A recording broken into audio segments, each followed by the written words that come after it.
शांत स्वरूप हूँ। I am peaceful soul. Om Shanti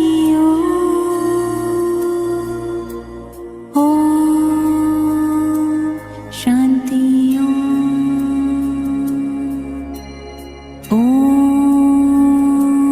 Shanti Om Shanti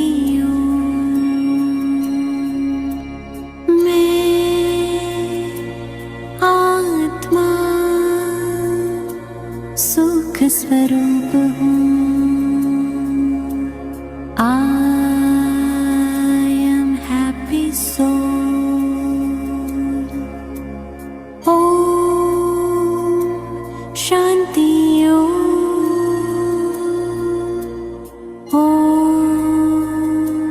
Shanti Om Shanti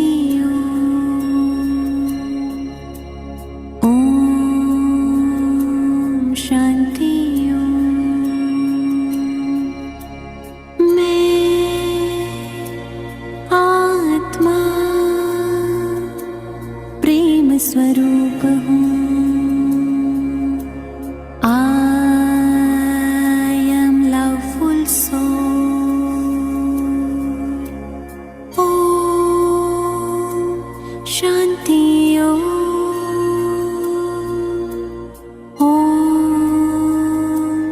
Shanti Om Shanti Om Shanti मैं आत्मा शक्ति स्वरूप हूँ।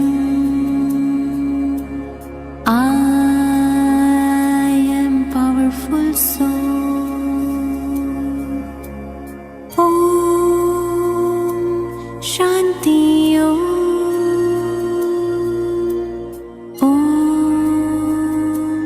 शांति ओम शांति ओम शांति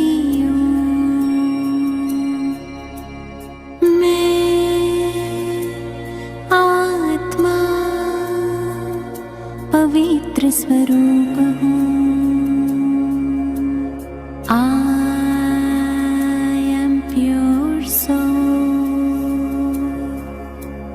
ओम शांति ओम शांति ओम शांति ओम शांति मैं आत्मा आनंद रूप हूँ। I am blissful soul. Om Shanti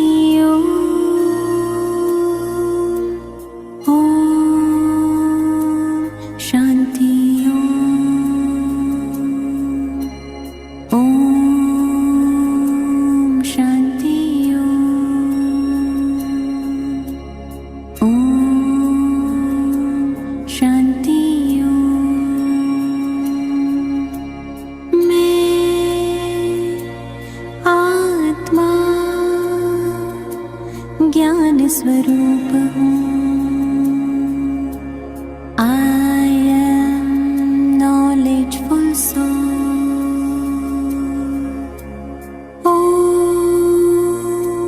Shanti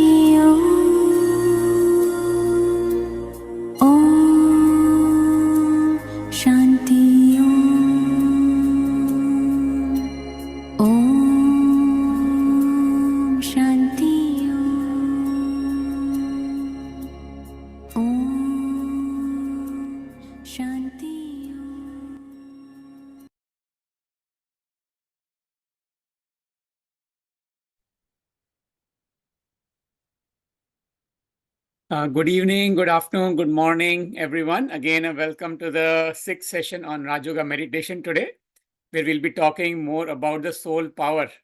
How do we increase our soul power? What are the different kinds of powers that our soul has? And which power should we use when, at which situation in our life? So this is again along the lines of the day 4, where we were talking about being a karma yogi, about how to apply this knowledge in the practical day-to-day life. In a continuation of that, we'll be talking about the different kind of powers that we all have inside, and we'll be taking examples of situations on which power we should be using when. Uh, just a quick reminder, please sit in a quiet corner of your home so that you can stay focused for the next 1.5 hours. And thank you again, Brother Mahesh, for being the lovely host for the session. Quick recap, we about our true identity, that, in the past we identified ourselves as the body with our name, titles, money and relationships. But the reality is that, we human beings are made of two different things. There's a body and there is a soul. I am the body, I am the soul, the point of light, the energy, the consciousness that brings life to the body. When I, the soul, enter into this human body, that is when the human being is created. That is the most important part of the entire Raj Yoga meditation, for us to be in the soul conscious form. Visualize ourselves as the soul, connect with the Supreme Soul. And while doing every single action on a day-to-day basis, we need to be in that form of the soul conscious. That is what brings the beauty into every action that we do. And we talked about, we are a point of light. So our Supreme Soul, God, is also a point of light. And when we ourselves visualize ourselves as the soul, then we can connect ourselves with God, the divine light. And that is what the real connection of the soul with the Supreme Soul is, the yog, the union of the soul with the Supreme Soul. And we talked about God's home is what we call as the Param Dham, the land of the soul world. And we souls, our original world is also that, the home is also that soul world. We come from that soul world onto this earth. We get a human body. We play our part in the human body, and then we go back. And the cycle continues continuously, bit of coming from the soul world onto the earth, taking a human body, living its life, doing all its actions, and then leaving the body, and then the soul going back into the soul world. And we talked about the cycle of our entire kalpa, which is the golden age, the silver age, the copper age, and the iron age. We were 100% pure at the beginning of the golden age, and as we took birth after birth, our degrees of purity kept going down and down and down further. And right now we are almost at the end of the iron age, and the golden age is about to start. But not every one of us will get admission into the golden age. There's a criteria. It's like, getting admission into a university, right? Not every student who applies to the university gets admission into that college, right? We have to have certain, degrees, certain grades, certain level of scores in the exams. That is how we get admission into the appropriate college. So think of these as like different colleges: the golden age, silver age, copper age, iron. These are 4 different colleges. And depending upon our status, depending upon what grades are we getting in our inner purity, how much pure we are, we will get admission into the appropriate age. If we are 100% pure, only then we will get admission into the golden age. The lesser pure we are, then we'll get either into Treta Yuga, the silver age, or we'll come further down into the copper age, or even into the iron age, or even at the end of iron age, if we are really, really down in our inner beauty. And we talked about this whole Raj Yoga meditation is not just about to listen, right? The whole purpose of this meditation is to understand it and implement it in our daily life. Because only when we implement it, that is when this knowledge becomes a power for us. We feel happy, we feel the bliss inside, and that is how we can build our karma, our actions, the purity The beauty of our actions comes when we are doing that action in the state of being a yogi. Yogi means we are visualizing ourselves as a soul. We are connecting ourselves with the supreme soul while doing the actions. That is what is called as the being a karma yogi. And then yesterday we talked about that, how our destiny is created. I, the soul, am the sole creator of my destiny. Nobody else in the world is responsible for me. Something wrong happening to me today, it is all because of me, my own past actions. When we keep that in mind, then it becomes very clear. We end up taking responsibility for our own selves. If I am the one who created my present today, then I am also the one who can build my future. So I feel so powerful in my hand that, okay, I am the creator of my destiny. I can build my future. Everything is in my hands. That's it. And we can build our destiny karma by through every thought, every word, and every action. Our thoughts are the foundation. They are the seeds of every actions. The way we think is the way we feel. The way we feel is the words that come out of our mouth. And based on the words that come out of our mouth are the actions that we perform. So let's take a pause, check our thoughts, channelize our thoughts in the right direction. And that's how, if our thoughts are correct, then our words will automatically be correct. Our actions will automatically become good after that once we fix our thoughts. That let's do a brief round of meditation for a few minutes.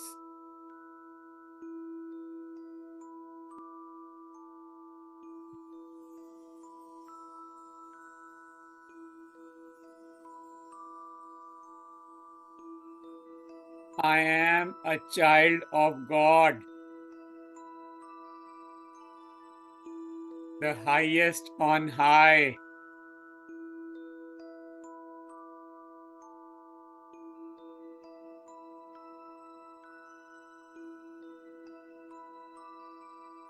The one who is ever pure and beautiful.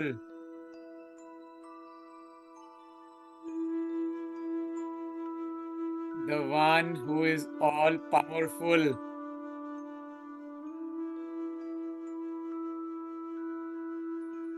The one who is benevolent and loving.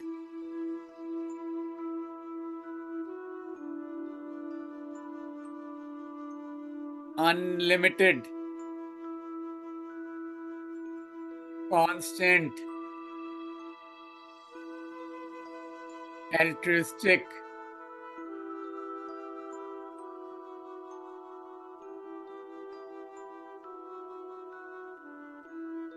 Selfless. Egoless.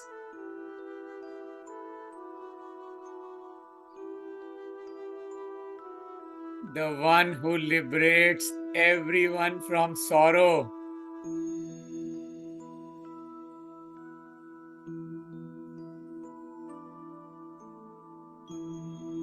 The one who bestows happiness to all.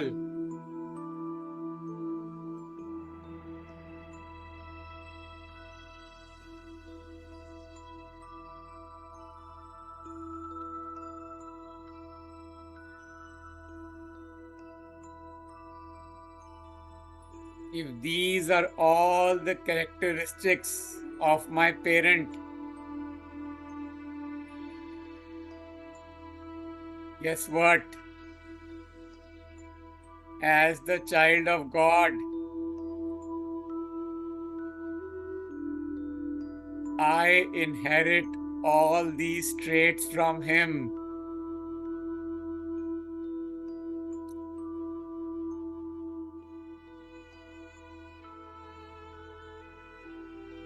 Just like in the physical world, a child has the right to inherit their parents' property.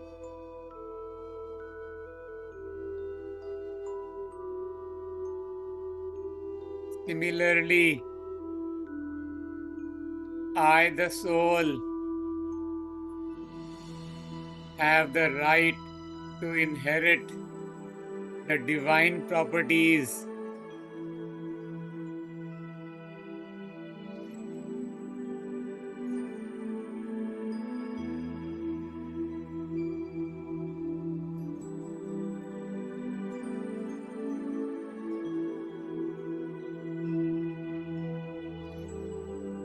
God accepts me as I am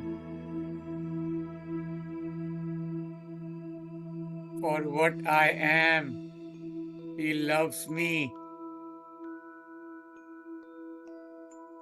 He understands me. He helps me to put right what has gone wrong.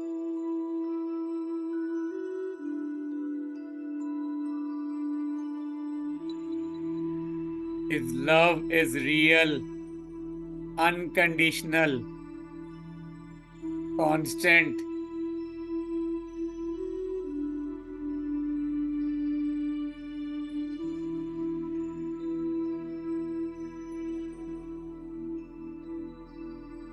So my love for my own self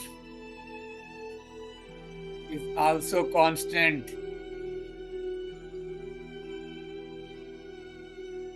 I think of myself just the way God thinks about me.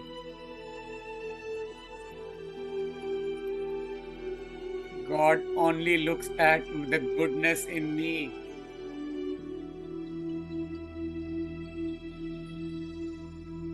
God gives me the knowledge and the strength to overcome my weaknesses.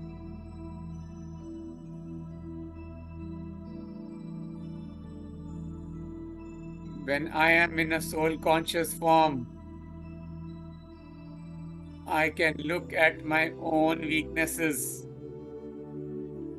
my own areas of growth with dignity and respect for my own self.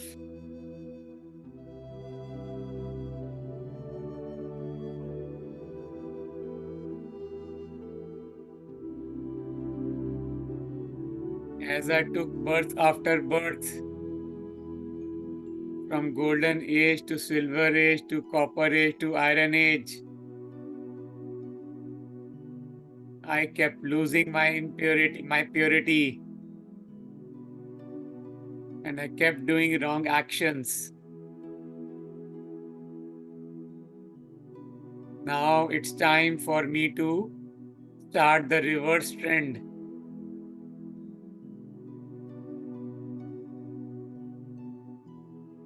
I use the divine knowledge as my criteria to make every decision of my day-to-day life.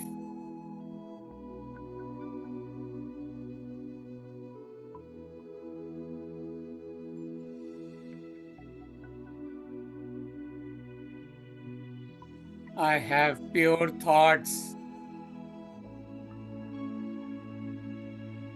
which make me to speak pure words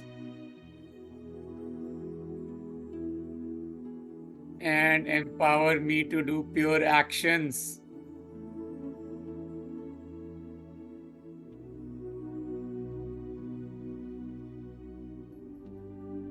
This is how I build my own karma.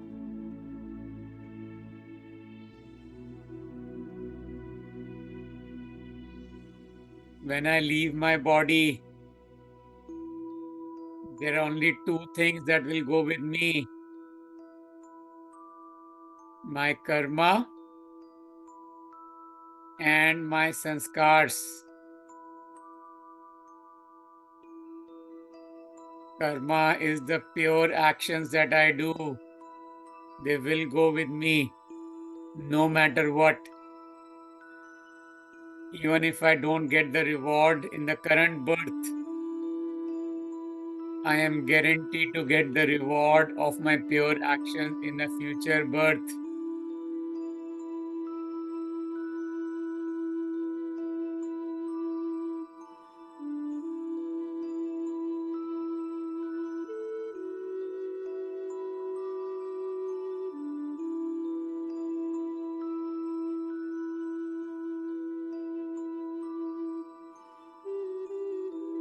God enables me to become his real helper.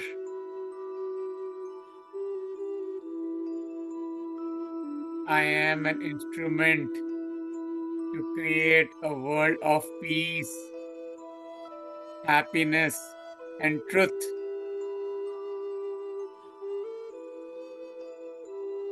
I am God's creation, born out of his love and wisdom.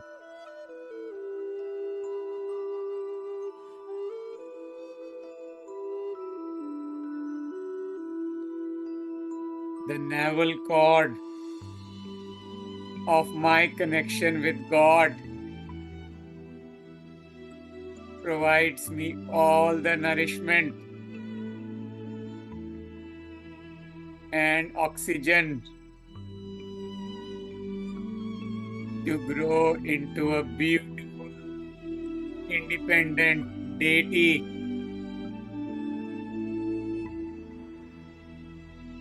I am a worship worthy soul.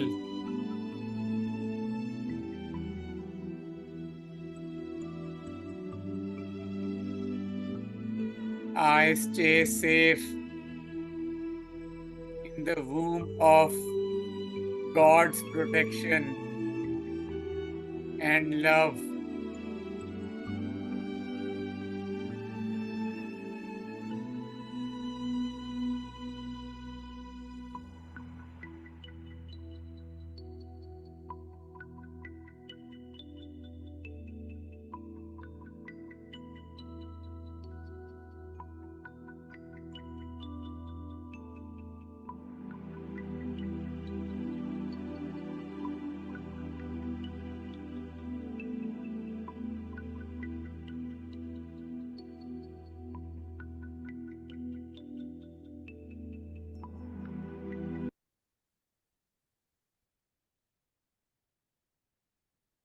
I hope you are charged up now for the session after the meditation.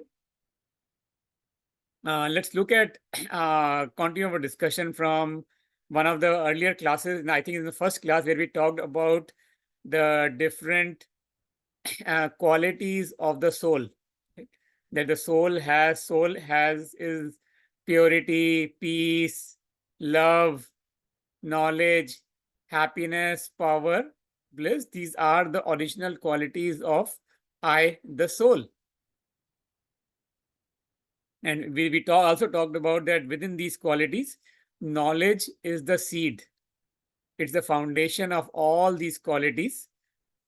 Because knowledge is the one that tells us even how to be pure, how to lead a life of purity, how to have pure thoughts, how to check our thoughts, how to transform our thoughts, and how to speak good, pure, clean words, how to do good actions. And when we are pure inside, that purity brings peace and happiness. And when we have peace inside with our own self, then we get filled with love. We build a deep love for our own self as well as for others. And when we are filled with love, peace, happiness inside, we get the power to face any situation in life. And finally, the last stage is the bliss, the Anand, unlimited happiness stage. So today we'll take a deeper dive into this quality of power. So among the 7 qualities of the soul, power is one of those 7 qualities that we discussed in the first class. And today's session, we'll go deeper into this quality of the power. Because there are 8 different classes of powers that exist. And which power do we use when? What does each power actually mean? So let's try to understand what do we mean by the power of the soul, right?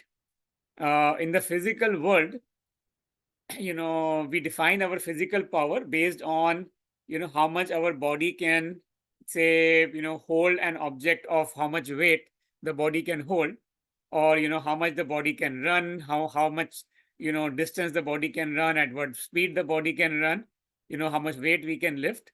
Based on those attributes is what we define as the physical power. Okay.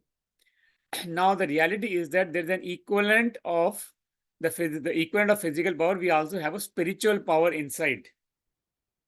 I'd like you all to share your thoughts on what do you think is the spiritual power?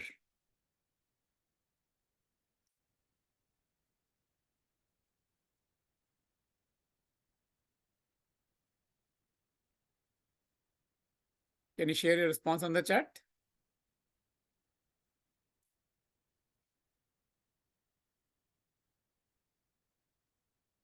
How much resilience we have? Resilience for what?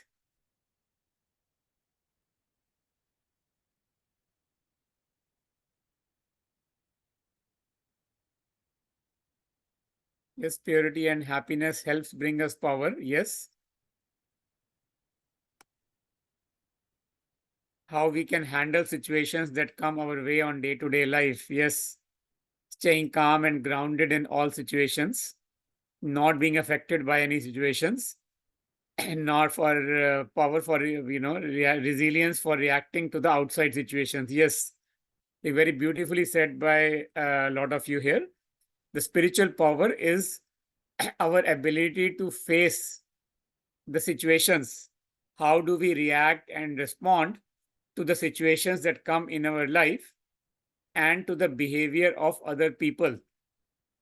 That is what defines how much inner power we have inside, especially during the turbulent times.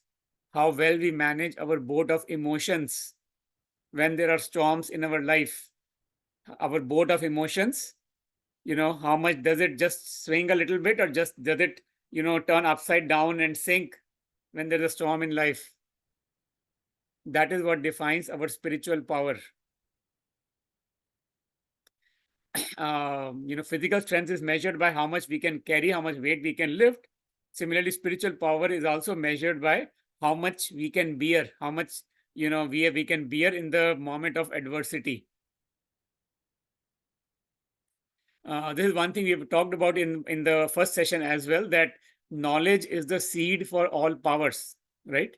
Because if we talked about knowledge being the seed for purity and everything, and so even for all these powers, knowledge is the seed. Because if we don't even know what are these different powers, what do they mean, which power should I be using in which situation, we need to have that knowledge. Only then we can apply it and become powerful inside. So let's start with the first power, which is the power to detach. Can some of you share your thoughts on what do you think the power to detach actually mean?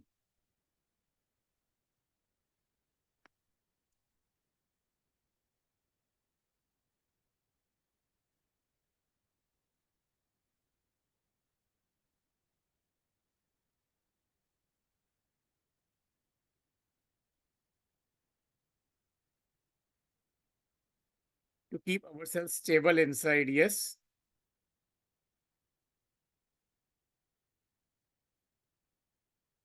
Not be overly affected by good or bad. Yes. Not to get emotionally attached to any situation.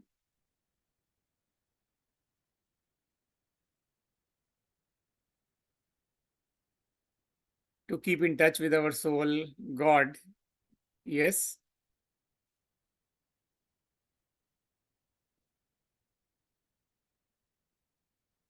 So power to detach means our ability to, like, take an example, right? When we go to a movie to watch to go to theater to watch a movie, what do? Right? Even if there is one actor in the movie is, doing something really wrong to another actor. There's a villain in the movie who's doing something really bad action. What do? Do we start cursing the villain? Oh my God, what a horrible person this is. How dare this person could do this act? Do we ever say that? No. Can you share why?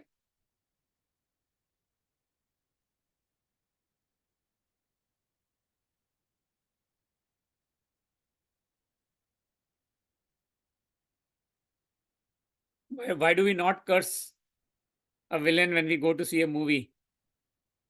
We have no emotional connection with the, right?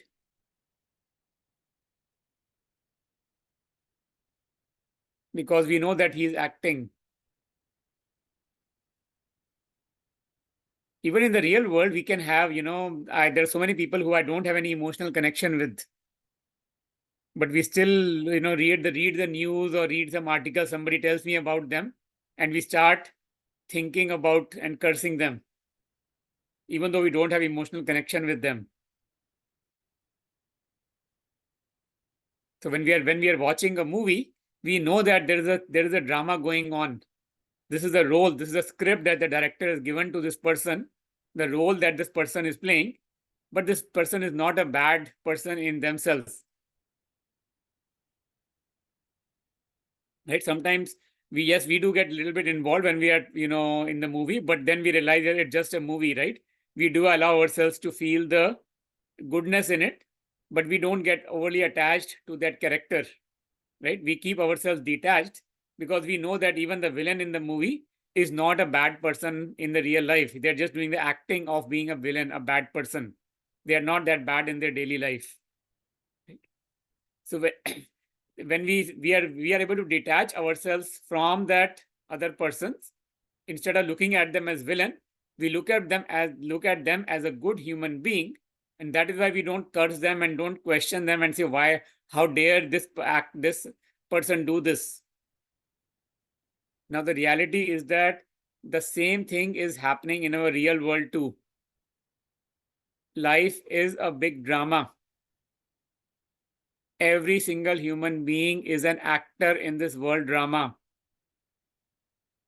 Everyone is playing a role based on the script given to them by God. So everyone's role is perfectly justified based on what they are trying to do. Instead of looking at what the other person is doing, why they are doing this, questioning them, how dare they say this to me, how dare they do this act, they don't even know that they should never do this. Instead of questioning their role, let us visualize them as a pure, powerful, peaceful being. Visualize them as a child of God.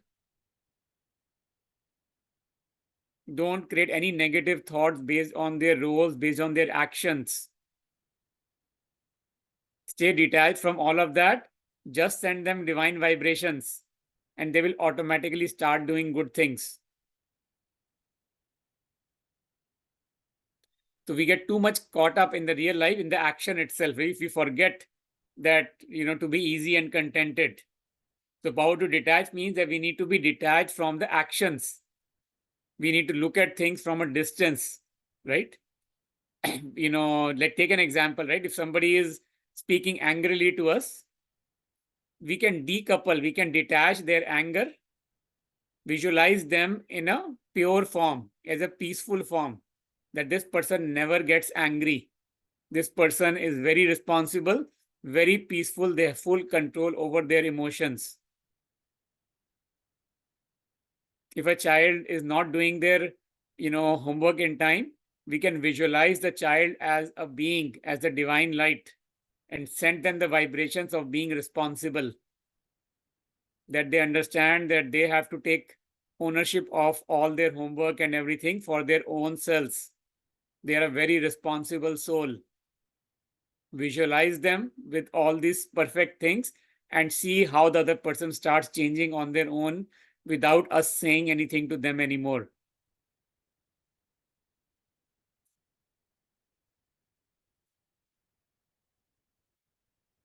I'll give an example of a story of a surgeon. This is a real story. This surgeon was actually one of the best well-known surgeons in the world. He was known to have 100% success rate for all the surgeries that he did. And one day, a patient came to him in an emergency, and he said, "Okay, take the patient in the operation theater. I will come and do a surgery right away." When he went to the operation theater to start doing the surgery, he noticed that the patient was his own son. And guess what happened? That was the first surgery in his life which was unsuccessful. His son passed away. How can a surgeon, the number one surgeon of the world, who had 100% success rate for all the surgeries for so many patients, but he could not treat his own son. Can some of you share your thoughts? Why such a well-renowned surgeon could not do the surgery of his own son?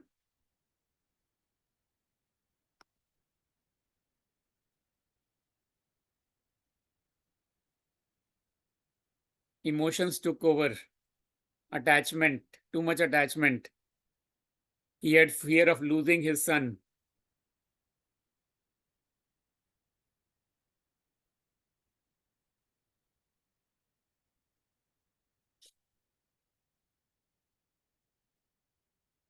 Right? When he noticed that the patient is his own son, he started thinking, oh my son, what happened to you? How did you get into this accident? Oh my son, will you come home tonight? Will I see you again? Will you be all right, son? He just kept thinking all of that. He forgot that at that moment he was a doctor and his son was his patient. It was a doctor patient relationship in that moment. But he forgot the doctor patient relationship and he came into a father son relationship. Oh my son, are you okay? And he could not treat his own son. And this is what happens to us in our day-to-day life, in our families, when we start visualizing all our family members as, oh my spouse, oh my child, oh my parent. We start visualizing everyone as with the relationship that we have with them. Versus we visualize every family member as a child of God. God has given me the responsibility to purify all his children in my family. If we visualize them, our family members, as children of God, we will be able to stay detached from them and shower a deep, unconditional love to them. Our actions will be such that they will purify every single soul in the family.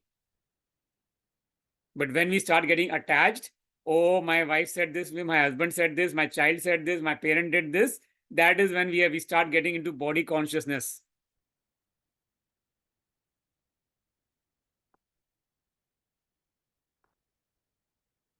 We have to detach ourselves from the body, that I am a soul. We have to detach ourselves from the roles that we are playing, the role of a spouse, parent, child, brother, and we have to detach ourselves from all the labels that we have, right? The body titles, consciousness. Next comes the power to tolerate. Let me ask all of you, what do you think is the power to tolerate?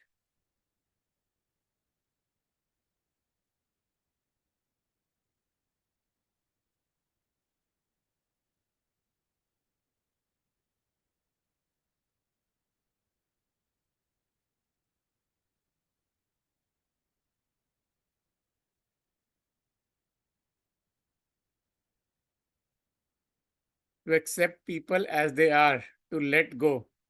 Yes.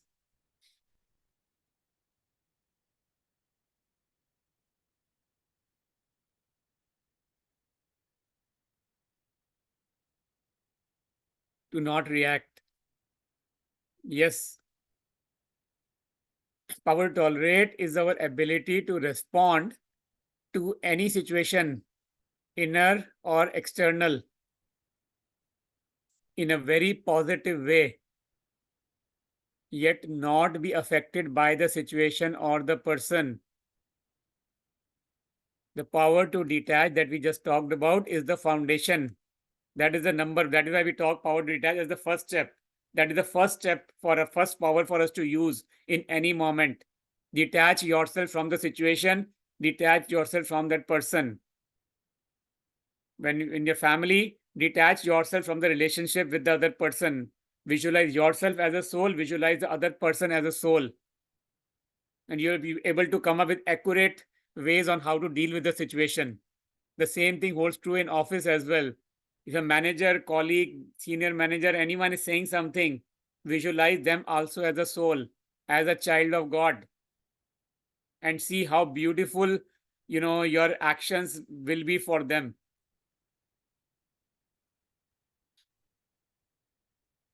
Let me ask this question. Does staying quiet from mouth actually mean tolerance? Can you share your response?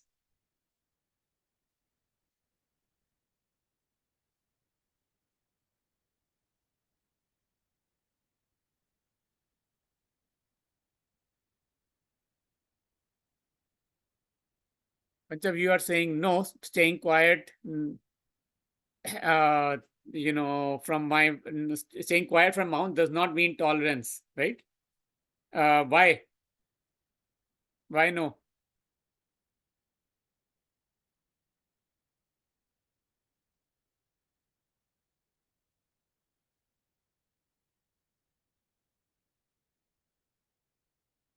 Our mind can still be busy with many thoughts.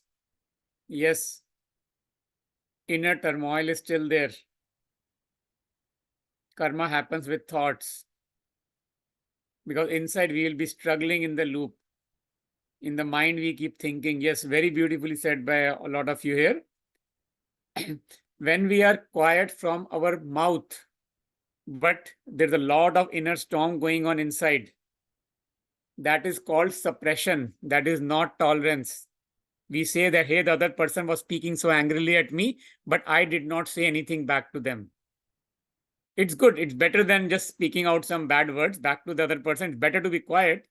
That's definitely better than uttering something worse back at their face. But that is not pure tolerance. It is easier to be quiet from the mouth. The real silence is the silence of the mind, the inner silence. When I am not thinking anything negative about my own self or the other person. How can I build that inner silence? Can you share your thoughts? How can I not think if somebody is cursing me, doing something wrong to me, speaking angrily at me? How do I not create a negative thought about them in my mind?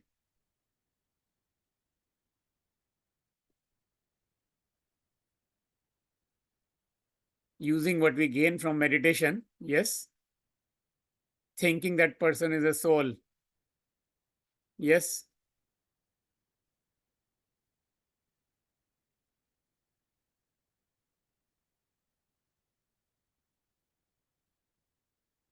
God, thinking them as a child of God, yes. When somebody is doing something wrong,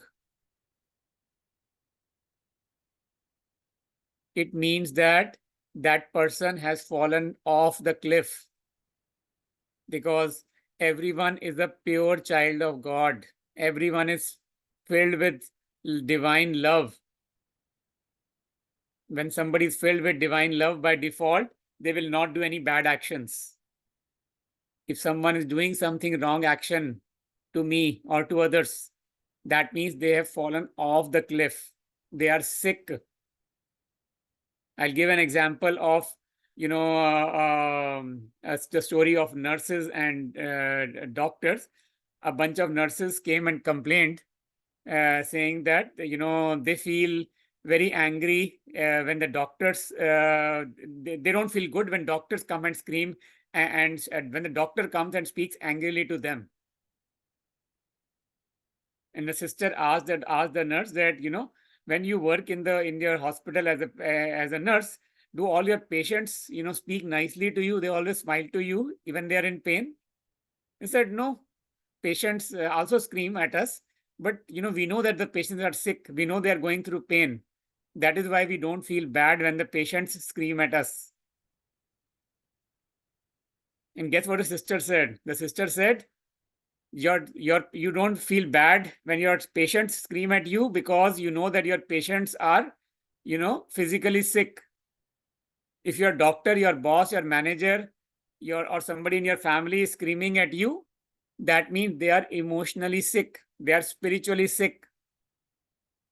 Think of them as though they are sick. That is why they are screaming at me. When somebody is sick, we don't scream back at them. We don't feel bad that, oh my God, how dare they say this to me. We give them the medicine to heal.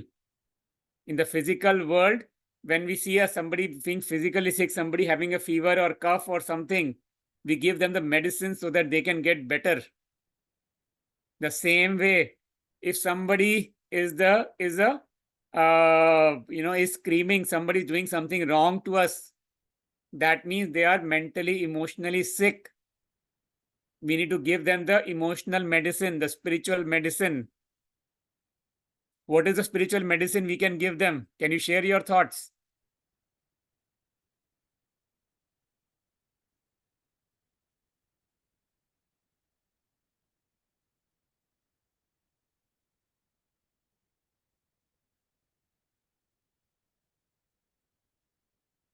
Radiate love and respect. Send pure energy. Send good positive vibes. Peaceful thoughts and blessings. Very well said. Blessings to them. Yes, very well said. When somebody is doing something wrong, we need to radiate blessings to them. Visualize ourselves as a soul, connect ourselves with God. Visualize the other person also as a soul, bring them in front of God. Send them the divine blessings and see the magic happen in front of you. The other person changes when we send them the divine blessings.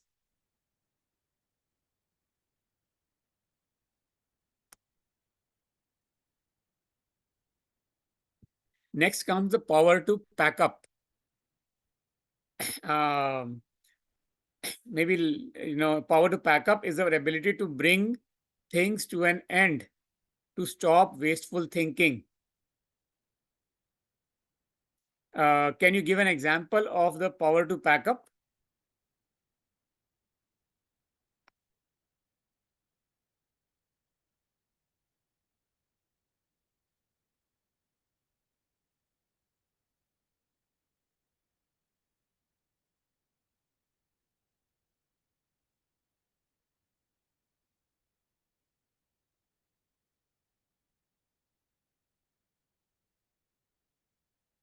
Churning in mind of the same events. The meditation, yes. What do we need to pack up? Letting go.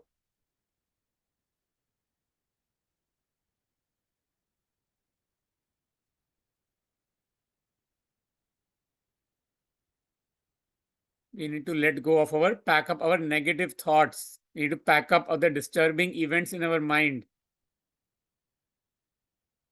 Put a full stop. Put a full stop to the waste thoughts. Put a full stop to the negative thinking. Don't start physically packing up things and physically moving away.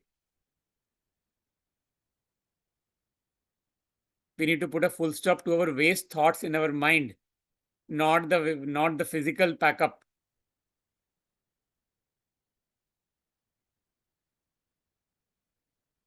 Pack up, check, pause, do meditate, sit with yourself in silence, check your thoughts, observe them. When we visualize ourselves as a soul, we are very clearly able to see our own thoughts and check which thoughts align with God, which thoughts do not align with God.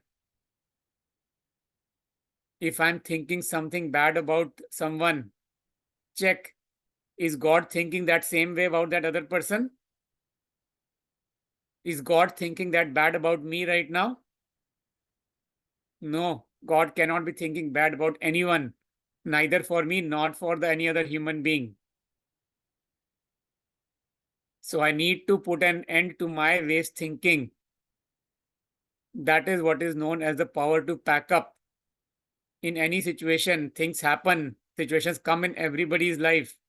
Situations come in family, with friends, with colleagues at work, with manager at work. Situations come all the time, but we need to put a pause at them. While we physically, it doesn't mean that, we sit idle and don't do anything about it. We should still physically do whatever we can to fix the situation.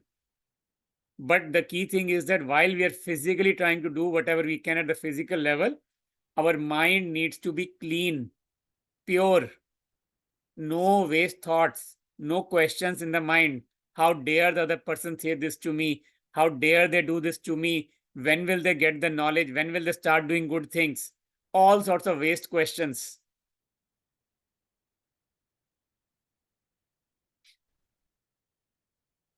Can you share what can we do to pack up from all these negative waste thoughts? How do we put a full stop?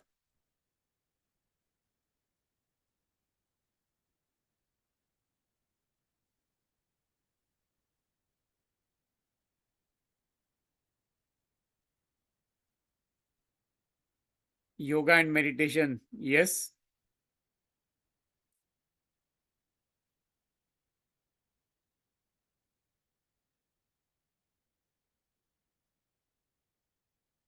Union with God. Yes. When we visualize ourselves as a soul, as that point of light, the energy, the consciousness, and connect ourselves with the divine, we are able to put full stop to all these waste thoughts. They go away automatically.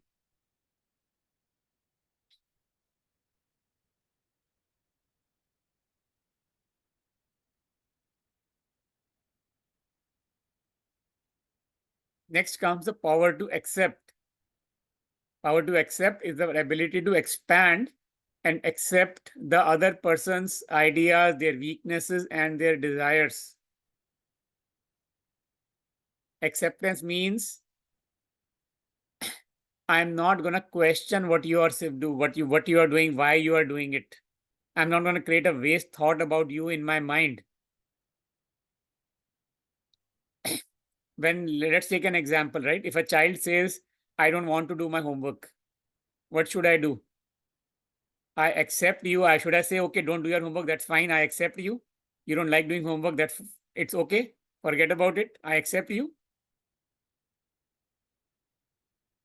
Can you share? Is that the right thing to do? Is that what acceptance mean?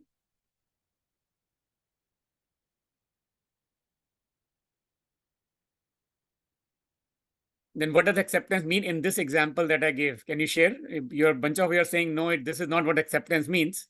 Then what does acceptance mean in this scenario? When a child says, I don't want to do my homework.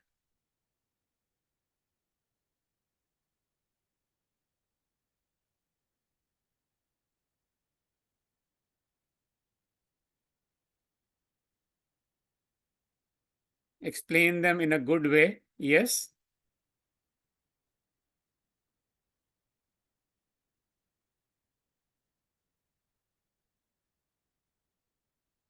Redirect nicely. Yes. When a child says, I don't want to do my homework, I don't raise a question in my mind. Why do you not do your home? Why do you not want to do it? When will you be responsible? Why don't you understand? I don't create those waste questions in my mind. Oh my God, what will happen? How will you pass your exams? What grades will you get? Which college will you get admission into? Which company will you get job tomorrow? Will you be financially stable in your life? No waste questions like that in the mind. I accept you just the way you are. Means I do not create these waste questions in my mind. But I don't give up on you. I empower you. I help you. I support you in whatever I can do so that you do your homework on your own. I ask the child, where do you need your help? If you don't want to do, why do you not want to do? Do you understand this is for your own good, not for me? You're not doing me a favor by doing your homework. You're doing it for your own self. If you need help, I'm here to help you. If you don't understand something, you can ask me. If you need help in how to adjust to a time balance and how to manage time better, I can help you how to manage and how to prioritize different things in time of in your life. We can cut down on some activity which is not high priority,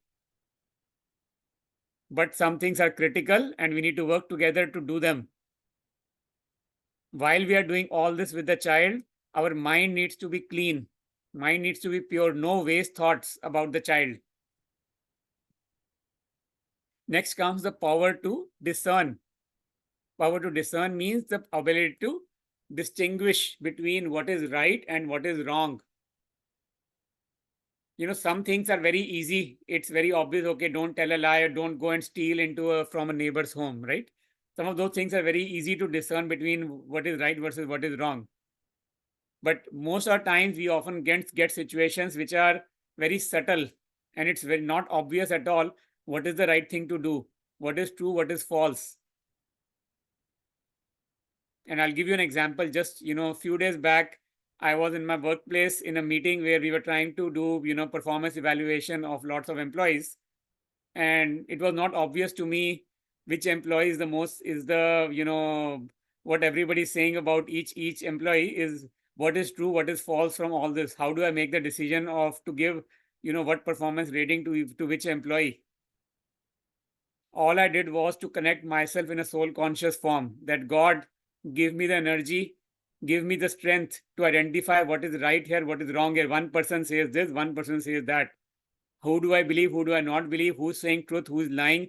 Who has a hidden, only limited belief? Everyone who has a limited perspective and speaking only on the behalf based on their own limited perspective. I don't even understand all of that.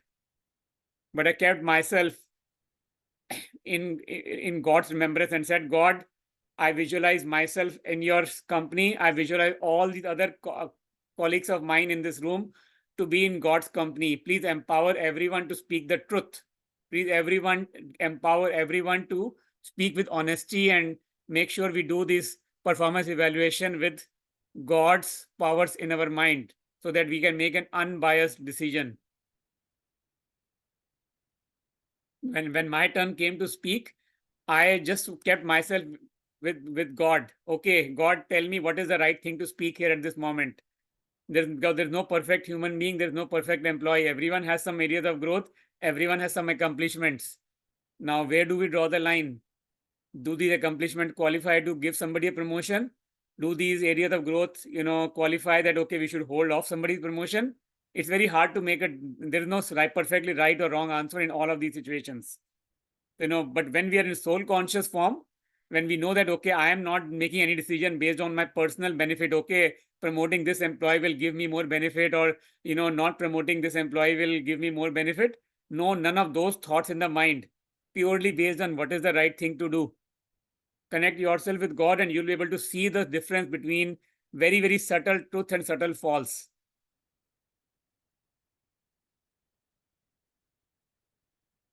And how do we increase our power to discern? That power to discern, lot of it, in fact, all these powers come from the knowledge, the divine knowledge that we build. The Murli we are going to talk about next two classes. That is the foundation for all these powers, including the power to discern. That brings the clarity in the mind on what is right versus what is wrong. It brings clarity on our thoughts, to check our thoughts and see which thought to put into practice, which thought not to put into practice. It empowers us to think positively, put a full stop to the negative thoughts and waste thoughts. And next one comes the power to judge. Power to judge is actually purely a byproduct of the power to discern. In the power to discern, we are analyzing the pros and cons. We are analyzing what is truth, what is false. Right? And power to judge is the follow-up to that, where we are making a final decision.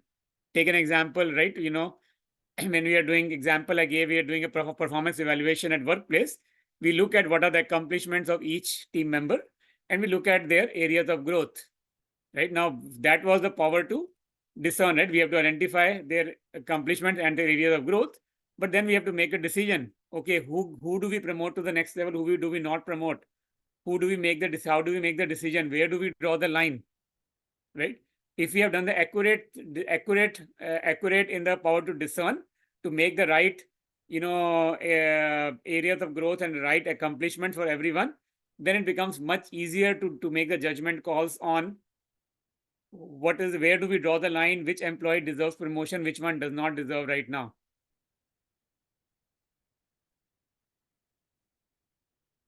The talk in accuracy in the power to discern is the foundation for making judgments. Next comes the power to face, which again, similar to power to tolerate, it's our ability to confront and resolve any obstacles that come into our life. Now, storms come in everybody's life. There is no human being whose life is perfect. There's a line from Guru Granth Sahib that says, Nanak Dukhiya Sab Sansar. Every human being on this world is facing one or the other problem in their life. Right? Now, that power to face means that we need to face these challenges with grace, with dignity. How can we have grace and dignity? By treating every problem as a gift. Every storm that comes into our life is a gift to empower us, to increase our soul power, to take us to the next level.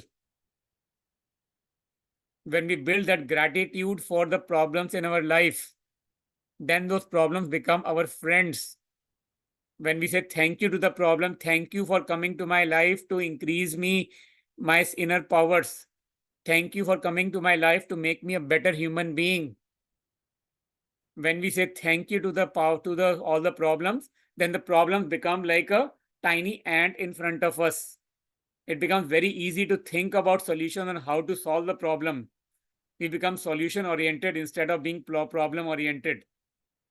Instead of thinking, why do I have so many problems in my life? Why did this problem have to come only to me?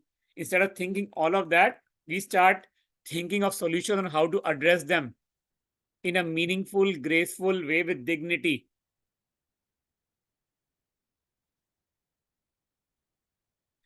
Last but not the least is the power to cooperate. And power to cooperate means is our ability to give our time, our attention in service of others, to uplift them, to work together with them as a team. The biggest service we can do to others is to increase their inner soul power, because that is what they will take with them when they leave the body. We can keep doing things at physical level to please other people, to please the society. Under peer pressure, social pressure, we can keep doing things. But none of those things will go with us. None of those things will make us better human beings. None of those things will make the other person a better human being. If we keep that one criteria in mind, my goal is of life is to purify my own self. My goal of life is to purify the other human beings around me, to purify every single family member of mine. When we have that awareness inside us, then the cooperation becomes very natural, very easy. By default, we start cooperating because we are looking at the other person as a child of God. We are looking at them as a way God has sent me to increase their soul power. That's it. Becomes very easy. We don't have to think, okay, should I do this for you? If I do X for you, will you do Y back for me? What will I get back in return? Let's do a trade. I give you $1 worth of love. You at least give me 1 cent worth of love back. No, there is no trade going on, no business going on of love here. We have to give unlimited and selfless love. That is where what the true cooperation is all about. Focus on the long-term consequences. Sarbat ka bhala. No negative thinking. What will I get out of it? Will it benefit me? Look at the big picture and make decisions based on that.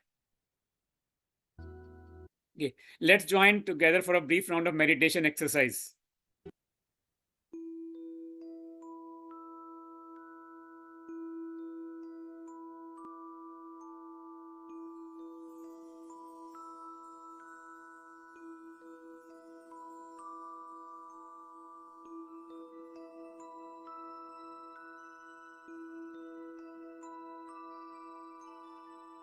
Let's visualize ourselves as a being.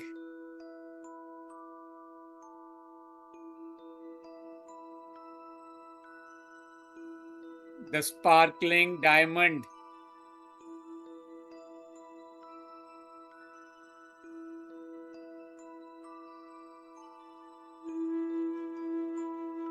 I, the sparkling diamond, am a child of God.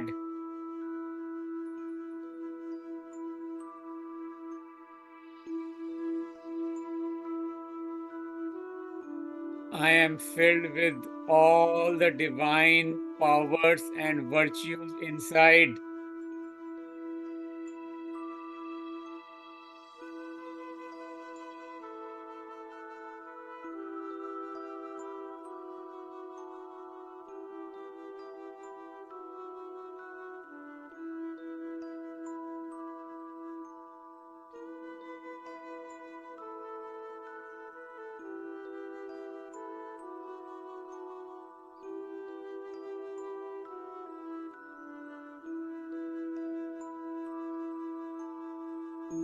God gives me the knowledge, the wisdom to decide which power to use at what time.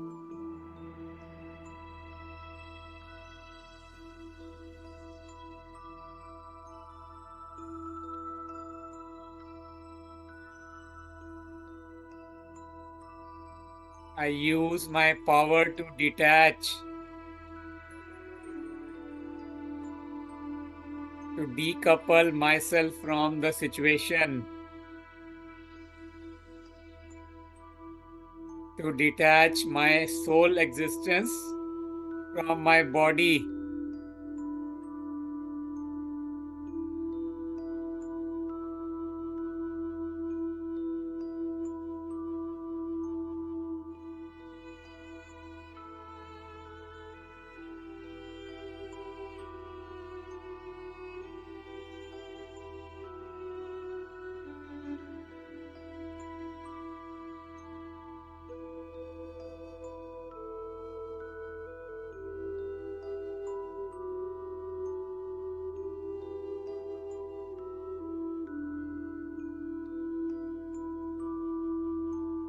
When I am in a soul conscious form, I am able to detach from the situation and other people.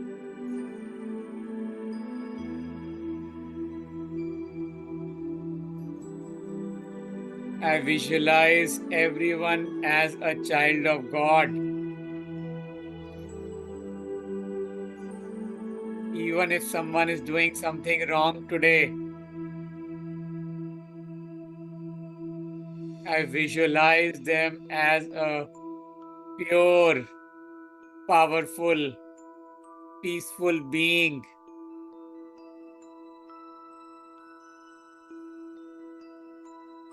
I send them divine blessings.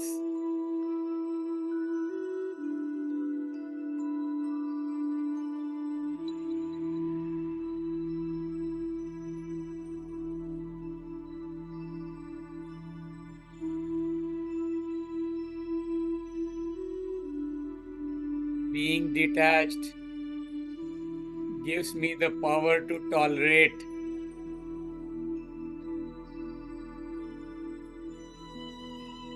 In the past, I only used to be quiet from my mouth,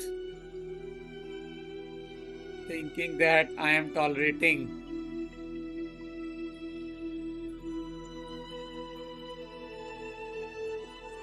But now I understand that real tolerance is the inner. When we do not have any negative thoughts about the other person,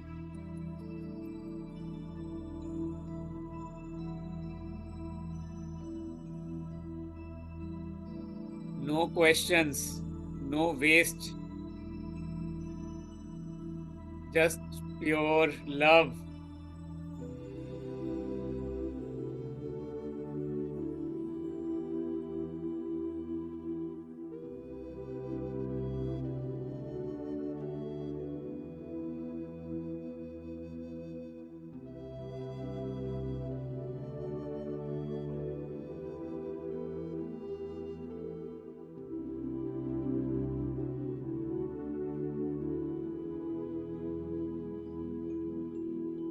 This enables me to pack up from my own negative thinking, my waste thoughts.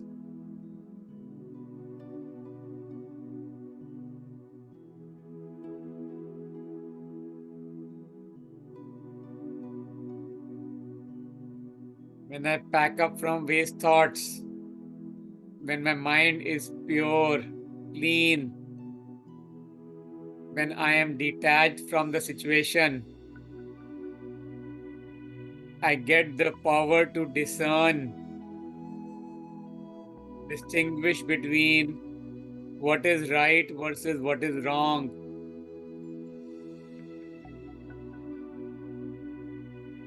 I can discern the pros and cons of every decision in my day-to-day life by being in a soul conscious state.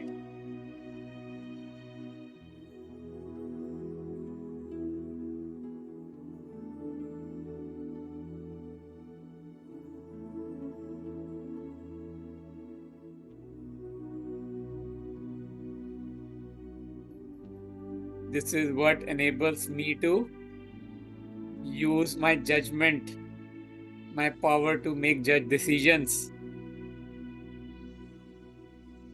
When I have accurate pros and cons for making a decision, I can pick the right decision whether to do it or not very easily.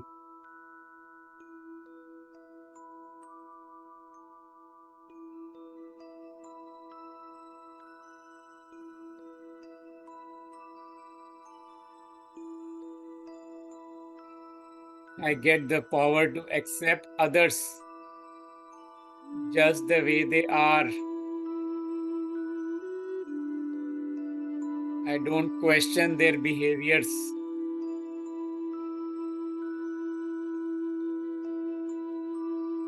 But I still work with them to help them grow on their weaknesses. I empower them.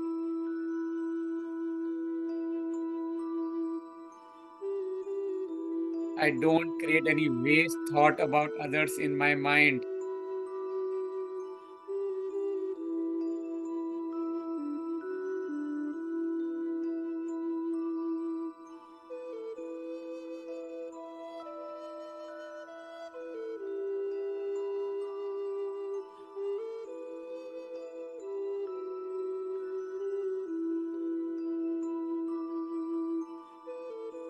Last but not the least is my power to cooperate with others. When I think of the unlimited consequences, when I think of everyone as a child of God,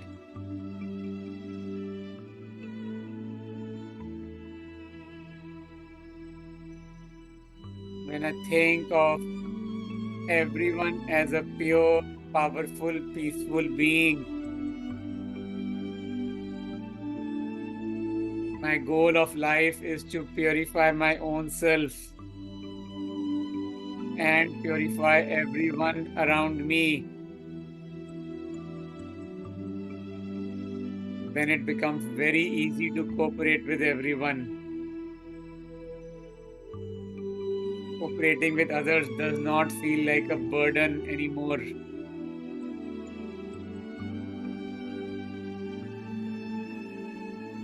There is no labor in love. When we do an action with a clean heart, with a pure intention, then even though the effort may be physically a lot, but mentally we feel very light.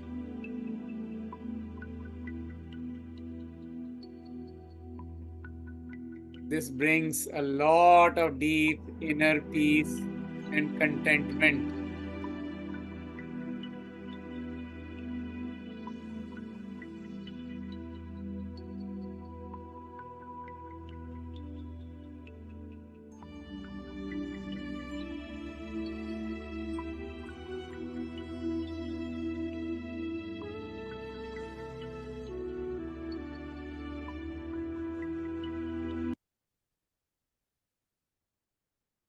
With that, we are almost at the end of today's session. A quick reminder that we also have nurturing values classes for kids in the age group 8 to 14.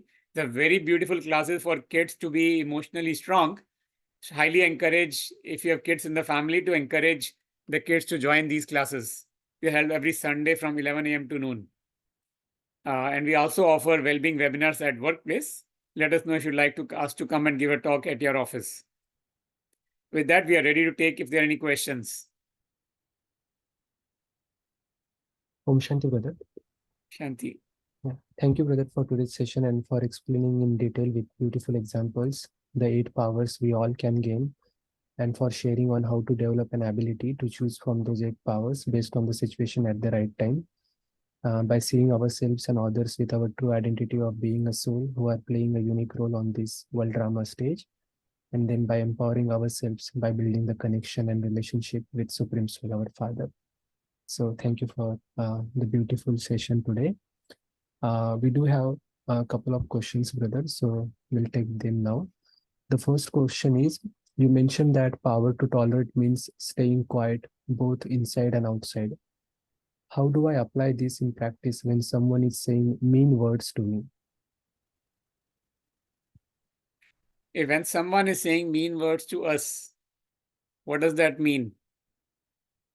Does saying mean words align with divine? No. When somebody is saying mean word, that means they have fallen off the cliff, as you are talking, right? They are not in their original form yet. They are sick.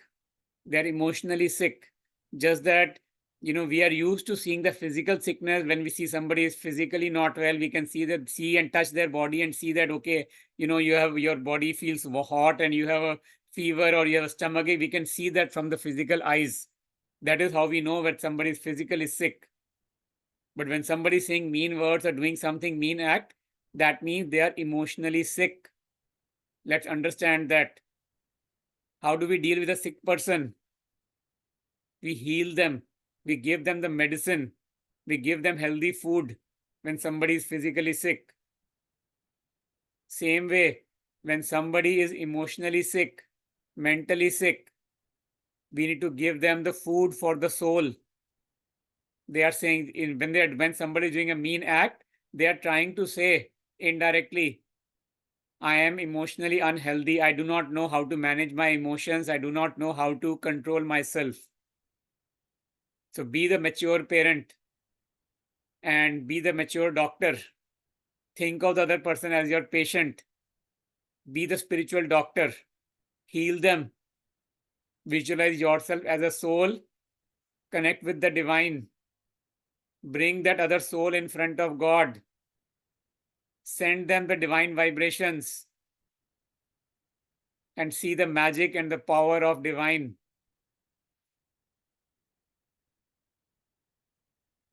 I hope that helps answer that question. We also talked a little bit about in the class today as well about this. Yes, brother. Yeah. Thank you for adding in more detail. Thank you very much. The second question that we have is, I have 2 kids aged 11 and 14. My older one is extremely shy and scared to try out anything new. My younger one is very brave and overconfident. How do I motivate my older one? I'd say let's take a pause here and step back. Let's use our power to detach first in this situation, right? One child is very conservative and, doesn't want to try out new things. Other child is over bold and, maybe too bold for their age and too willing to try out new things, right? Let's do first and foremost thing. Let's step back. Who am I? I am a soul. Who is my child? They are also a soul playing the role of my child. I, the soul, am playing the role of a parent of this soul in the current birth. Let's keep that, consciousness in our mind. That's where we applied the chapter of drama, right? That, we all are souls and we are playing the roles. I'm playing the role of the parent. So we are applying the concept of drama here. Now let's also apply the concept of karma here to the situation. Why is a 14-year-old child too shy to try out new things? As a parent, the parents have raised both the children, I'm sure, with the same love, same grace. Parents have tried to give the same environment, everything same to both the kids. Why is it that one kid is much more, easier to try out new things and other kid is very shy? Because each child is a soul. Each child is carrying their own sanskars and their own karmas from their previous birth. In this birth, the two souls have taken birth as siblings in the same family. But the two souls they both are individual souls. They both have gone through their own journeys in the previous births. They may have had different parents, they may have different environment, different upbringings, different settings, environment through which they both went through. That is why they are different. Don't try to compare one child with another child, because each child is a soul on their own journey.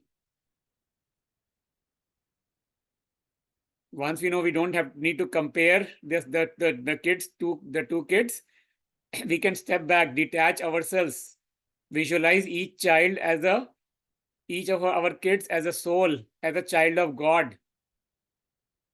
The child who is, not willing to try out new things, empower them with the divine blessings. Visualize them.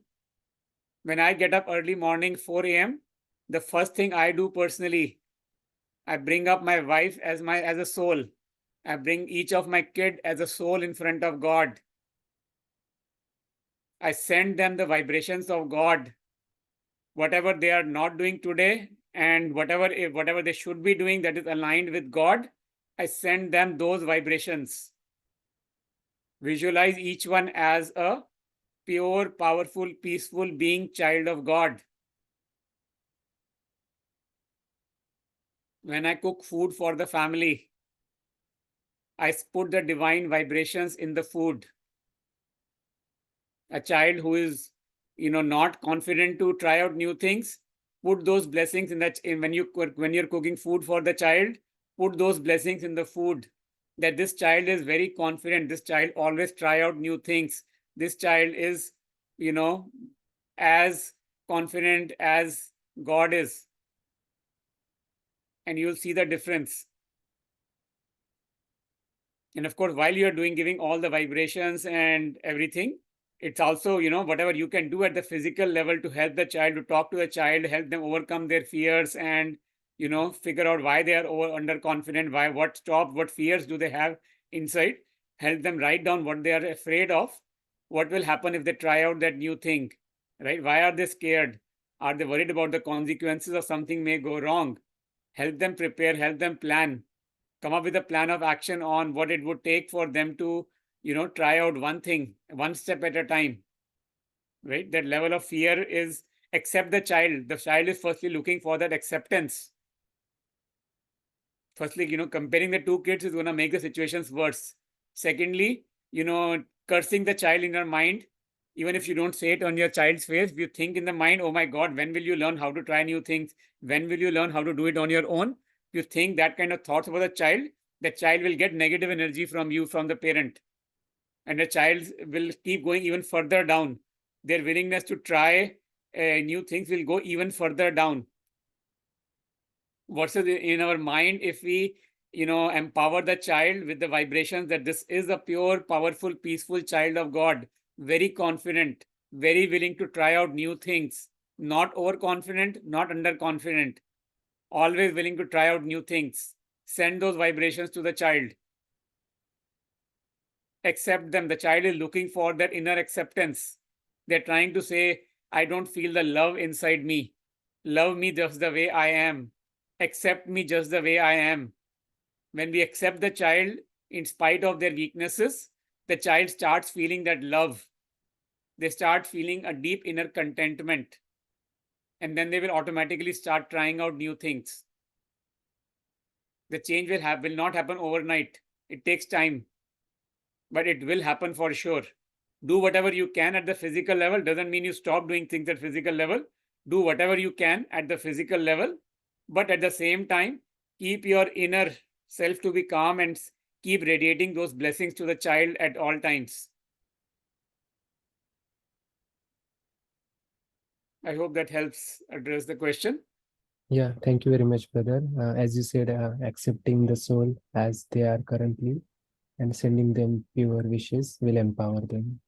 Thank you very much. Yeah, those were the questions we had for the day. Thank you again for answering them very beautifully. Any more questions from the audience? I don't see any other questions, brother. Okay. Yeah, thank you. Thank you. Yeah, thank you everyone for joining us today. We hope you are benefited from these sessions so far. We still have two more classes left, which will be conducted on our upcoming weekend. So looking forward to see you all on coming Saturday at 6 p.m. We start our session 15 minutes earlier. So if possible, please try to join. We play some meditation commentaries and guided commentaries, so you can take benefit of them and stabilize yourself before the class starts. And if you'd like to get recording of today's session, then let us know in the chat window and we will email you the recording also. Om Shanti. We'll keep the session on for a few more seconds and then we'll see you all on Saturday. Thank you again.